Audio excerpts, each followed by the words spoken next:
Fatima. How are you? Happy Pride. It's wonderful to talk with you.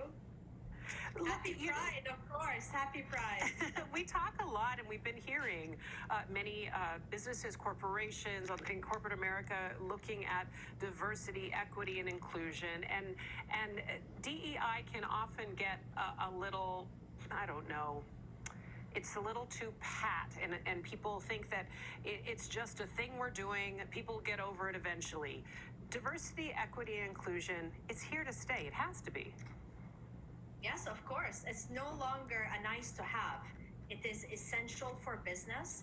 It's essential for the bottom line, attracting the right talent and retaining them. So you're right. It is staying, and we need to learn how to create a healthy work environment through diversity and inclusion. Well, make the case for why inclusion and celebration of our LGBTQ partners and friends and colleagues in the workplace matters.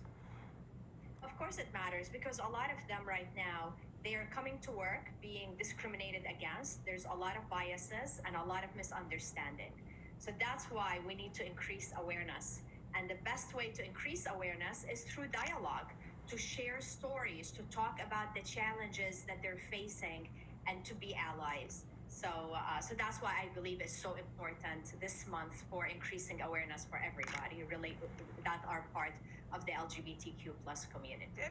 We know that, by the way, in terms of celebrating, it's not just celebrating, but it's also the idea of allowing their voices to be heard, right? Allowing them to control their narrative within the workplace. Yes, I agree. It is also allowing them to come to work and be themselves, where they don't need to hide part of who they are. They don't need to hide their identity, and to be respected for who they are. We all want that. I don't know anyone who doesn't want to be respected for who they are. So it's, and that's the power of inclusion, when we realize that we want to give a space and also a voice, as you said, to everybody that's showing up to work, so they can not just be themselves, so they can bring their creativity, they can bring their talent, their wonderful ideas, and that's what we want. Well, and the key is finding a way to do that in a way that is not patronizing, right? That is not, sort of piling on the stereotypes. And I imagine that especially during Pride, that's more important than ever. Yes. Yeah, I agree. Yeah, it's sad to know about all the stereotypes that are affecting the queer community and stopping them from advancing, from being hired, from being mentored. So yeah, absolutely right. So in terms of that, what can companies, and I think about the fact that large companies, small companies, medium-sized companies, there's ways they can celebrate Pride in their own companies and offices. What kind of suggestions do you have? Okay, so I'm gonna give you two kinds of suggestions. The first one is the fun suggestion, and then the other one is the important ones. So related to the fun suggestion is to create events where maybe they're bringing a speaker to talk about topics related to the queer community, even to invite some of their employees to share their stories and experiences. Another fun one is to participate in Pride parades. So there's so many parades, maybe sponsor a local parade. But now, since we're virtual, imagine being able to attend a global virtual parade as a team.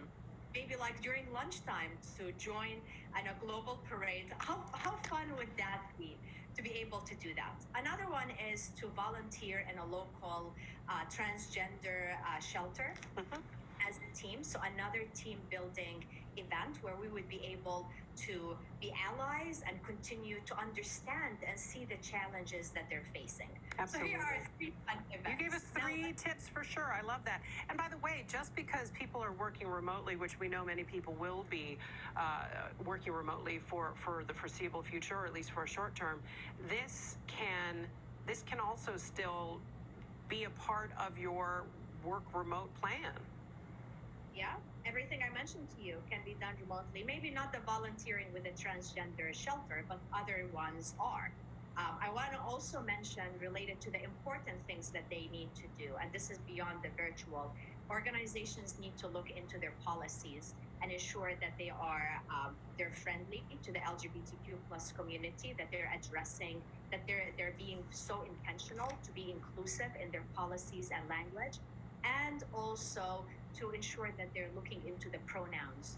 So, and this is a new thing right now related to the pronouns, to ensure that everybody feels included and we're using the right pronouns. You don't want to misgender somebody who has worked so hard to live authentically.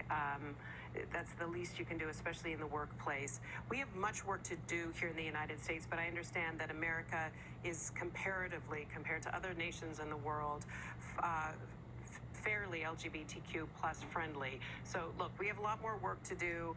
Dima, thank you so much for sharing some ideas and sort of talking about the importance of inclusion in the workplace. I want to point you to her book. It's called Breaking Vases, Shattering Limitations and Daring to Thrive, available now. Thanks for being here, Dima.